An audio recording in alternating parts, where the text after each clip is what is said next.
হচ্ছে সোরিয়াসিস একটা রোগ আছে, খুবই সারা পৃথিবীতে প্রায় 30 কোটি রোগী আছে সোরিয়াসিস। এর মধ্যে 12 কোটি লিস্টেড রোগী আছে। সোরিয়াসিস ভয়ঙ্কর চর্মরোগ।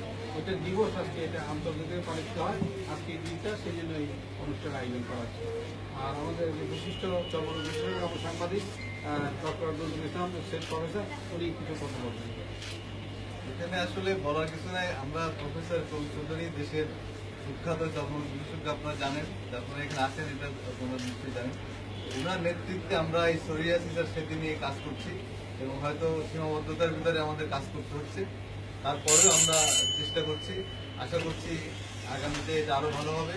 এবং এই উপলক্ষে একটি কোম্পানি ব্লু ক্যাপ তাদের একটা পোস্টার তারা করেছে, সেই পোস্টারটা আজকে প্রফেসর চৌধুরী আমাদের প্রেসিডেন্ট ফাউন্ডেশনের তিনি আজকে উদ্বোধন করলেন। এবং আগামীতে আমরা আশা করছি যে আরও ভালো কিছু কাজ আমরা করব এবং এই জন্য আমরা ব্লু ক্যাপকে ধন্যবাদ জানাই।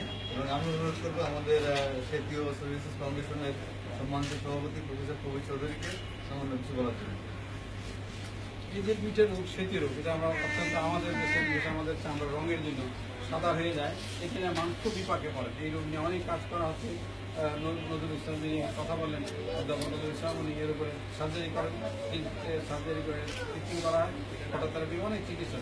সোরিয়াসিস অনুরূপ একটি রোগ, যেটা ফটোথেরাপিকে অনেক চিকিৎসা করা হয়। এবং আমরা সবাইকে জিনিসটা এটা উদ্দেশ্য হলো পোস্টার করার, মানুষ যেন সচেতন হয়। সোরিয়াসিস একটু থাকলে যে চিকিৎসা করে, বেশি হওয়ার আগে যে চিকিৎসা করা হয়, অল্প চিকিৎসায় অল্প দিনে এটা সম্ভব এই রোগ থেকে নিরাময় পাওয়া। এবং এই যে এনারা একটা স্পেন থেকে শ্যাম্পু আনছে, যেটাকে ব্লু ক্যাপ বলা হয়, ক্রিম আছে, শ্যাম্পু আছে, এবং এটা কোনো স্টেরয়েড না, এটা ক্ষতিকারক কোনো উপাদান নাই এবং অত্যন্ত ভালো কাজ করে এই শ্যাম্পু এবং ক্রিমটা। এবং ওনারা উদ্যোগী হয়েছেন যেন মানুষ অল্প রোগ থেকে চিকিৎসা করেন। তাই আমার একটা বিশেষ জিনিস ছিল, সারা বিশ্ববাসীর প্রতি আমি পত্রিকাও লিখছি, পত্রিকা আছে যে সবাই যেন সচেতন হয়। সোরিয়াসিস এবং সেতী রোগ, এই দুই রোগটার অনেক বেশি, কিন্তু সবচেয়ে বড় জিনিস এই কোনো রোগ দুইটার মধ্যে একটা কোনো ছোঁয়াচে রোগ না। পরিবারের একজন হলে আরেকজন হবে এমন কোনো কথা নাই। এটা ছোঁয়াচে মনে করে স্বামী স্ত্রী, স্ত্রী স্বামী ঝগড়াঝাটি হয়, সন্তানের সঙ্গে বাপের বাবা সন্তান ঝগড়া হয়, আর পাড়া প্রতিবেশী বন্ধু বান্ধব তাকে অস্পৃশ্য মনে করে। কিন্তু এই রোগটা কোনো অবস্থায় অস্পৃশ্য না এবং ছোঁয়াচে না।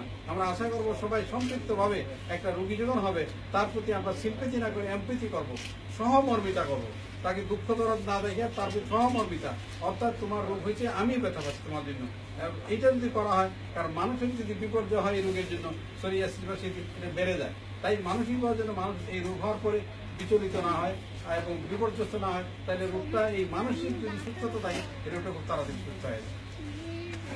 ধন্যবাদ প্রফেসর চৌধুরী আমাদের কিছু বলার জন্য। এবং আমরা এই সংক্ষিপ্ত অনুষ্ঠানটা এখানে শেষ করছি। ধন্যবাদ।